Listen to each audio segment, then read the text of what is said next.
Praise the Lord. 2 மனுஷங்க சர்ச்சில் போயிட்டு ஜெபம் பண்ணுறாங்க. அதில் ஒருத்தவன் வந்து பரிசேயன், இன்னொருத்தன் ஆயக்காரன். இந்த பரிசேயன் என்ன சொல்கிறான்னா, தேவனே, நான் வந்து பரிகாரர், அநியாயக்காரர், விபச்சாரக்காரர் ஆகிய மனுஷரை போலவும் மற்ற அந்த ஆயக்காரனை பார்த்து அவனை போலும் இல்லாததினால் உண்மை ஸ்தோத்திரிக்கிறேன். வாரத்தில் 2 நாள் நான் உபவாசிக்கிறேன், சர்ச்சைக்கு நான் கரெக்டாக போயிடுறேன், என்னுடைய வருமானத்துல எல்லாம் நான் தசமாக கரெக்டாக கொடுக்குறேன்னு சொல்லிட்டு தனக்குள்ளே தான் ஜெபம் பண்ணுறாரு.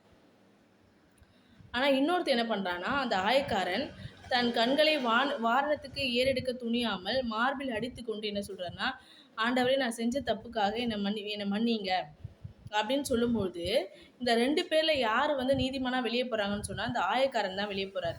இந்த பரிசேயனுடைய என்னன்னா, பரிசேயன் வந்து உபவாசம் இருக்கிறாரு, தசம பாகம் கொடுக்குறாரு, சபைக்கு கரெக்டாக போயிடுறாரு. ஆனாலும் அவர் மனசுக்குள்ளே என்ன நினைப்புனா, வெளியில் கிடையாது, மனசுக்குள்ளே என்ன நினைப்புனா, நான் வந்து சூப்பராக இருக்கிறேன், அவங்கள போல இல்லை, இவங்கள போல இல்லை, அவங்கள போல இல்லை, அதே மாதிரி இந்த ஆயக்காரனை போல இல்லைன்னு சொல்லிட்டு அவர் வந்து அடுத்தவனை கை காட்டுறாரு. இன்னொன்று என்னென்னா, அவரை பற்றி அவரே பெருமையாக நினச்சிக்கிறாரு மனசில். இந்த 2 குவாலிட்டினால அவர் வந்து என்னென்னா நீதிமானாக வெளியே போல. இந்த ஆயக்காரன் அவன் பாவி தான், அவன் தப்பு செஞ்சுருக்கிறான் தான்.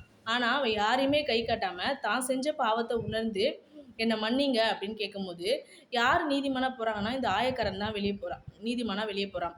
பைபிள் ஒரு வசனம் இருக்குது, தன்னை உயர்த்துகிறவன் தாழ்த்தப்படுவான், தன்னை தாழ்த்துகிறவன் உயர்த்தப்படுவான். அதே மாதிரி பெருமையுள்ளவனுக்கு கர்த்தர் எதிர்த்து நிற்கிறான்னு ஒரு வசனம் இருக்குது. அவனை வந்து இந்த பரிசேயன் வந்து அவருக்குள்ள ஒரு பெருமை, நான் இப்படி செய்கிறேன், நான் அப்படி செய்கிறேன், இப்படி இருக்கிறேன், அப்படி இருக்கிறேன் அப்படின்னு சொல்லிட்டு அவருக்குள்ளே அவரே பெருமையாக நினச்சிக்கிறார். அதனால் அவர் நீதிமானாக மாற முடியல. நீங்களே யோசிச்சு பாருங்கள், ஒரு நாளைக்கு ஒரு வாரத்தில் 2 தடவை உபவாசிக்கிறாருன்னா அவர் எவ்வளோ ஃபெய்த்தாக இருந்திருப்பார். தன்னுடைய காரியத்திலாம் தசம பாகம் கரெக்டாக கொடுக்குறாருன்னா அவர் எவ்வளோ ஃபெய்த்தாக இருந்திருப்பார். அதே மாதிரி சபைக்கு கரெக்டாக போயிடுறாருன்னா அவர் எவ்வளோ ஃபெய்த்தாக இருந்திருப்பார்.